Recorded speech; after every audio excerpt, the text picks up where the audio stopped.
নমস্কার বন্ধুরা, Riya kitchen blog ক্যানিংয়ে আপনাদের সবাইকে স্বাগত। আবার একটা নতুন রেসিপি নিয়ে চলে এসেছি। তো আপনারা এই মাছটা তো দেখে জানেন, এই মাছটা, এটার নাম তেড়ে মাছ। এটা নদীতে হয়। তো এই তেড়ে মাছ দিয়ে আজকের আমি মুখি কচু দিয়ে আর আলু দিয়ে একটা রেসিপি করে আপনাদের দেখাবো। সঙ্গে থাকুন, দেখতে থাকুন। কড়াটা বসিয়ে দিয়েছি, কড়াটা গরম হয়ে গেছে। কড়ায় আমি মাছ ভাজার জন্য তেলটা দিয়ে দেবো। আর মাছেতে আমি লবণ হলুদ মাখিয়ে নেবো। আচ্ছা, এই লবণ দিয়ে দেবো, একটু হলুদের গুঁড়ো দিয়ে দেবো, একটু লাল লঙ্কা গুঁড়ো অল্প দিয়ে দেবো, দিয়ে এটাকে হাত দিয়ে মাখিয়ে নেবো। মাছে আমি লবণ হলুদ মাখিয়ে নিয়েছি। এবার একে একে তেল গরম হয়ে গেছে, মাছগুলো একে একে তেলে দিয়ে দেবো।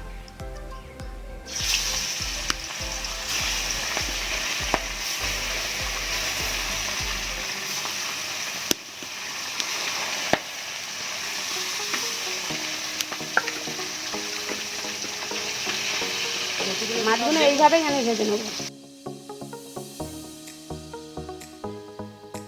মাছটা আমার ভাজা হয়ে গেছে, মাছগুলো আমি তুলে নেব।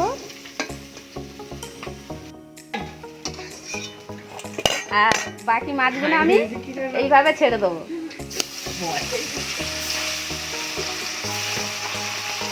মাছ আমার ভাজা হয়ে গেছে। এবারে তেলের মধ্যে পেঁয়াজ কুচি দিয়ে দেবো।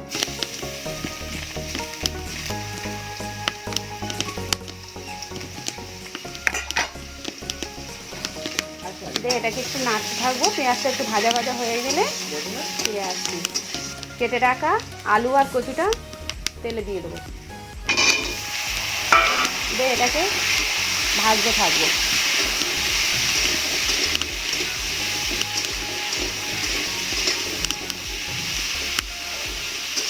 এটা ভাজা ভাজা হতে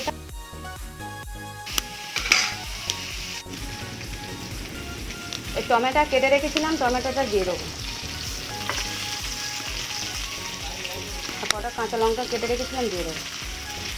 এটাকে একটু নেড়ে চেড়ে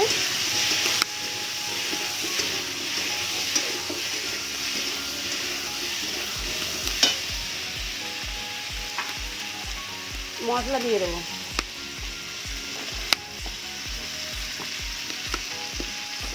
দিয়ে দেবো লবণ,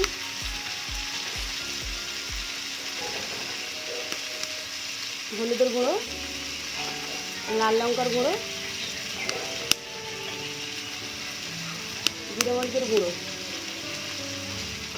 ধনে পাউডার দিয়ে এটাকে নাড়তে থাকবো। এটাকে ভালো করে কষিয়ে নেব।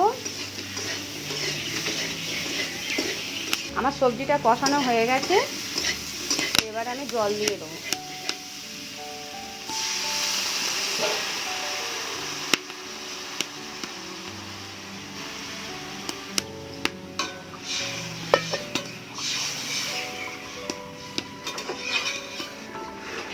জল দিয়ে দিয়েছি। এটাকে নেড়ে চেড়ে একটু ঢাকা দিয়ে রাখবো।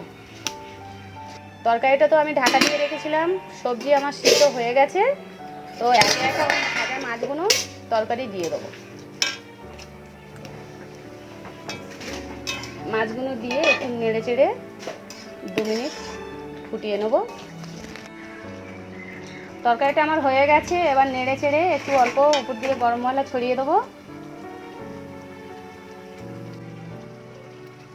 গরম মশলা দিয়ে এবার একটু নেড়ে চেড়ে তরকারিটা আমি নামিয়ে নেব।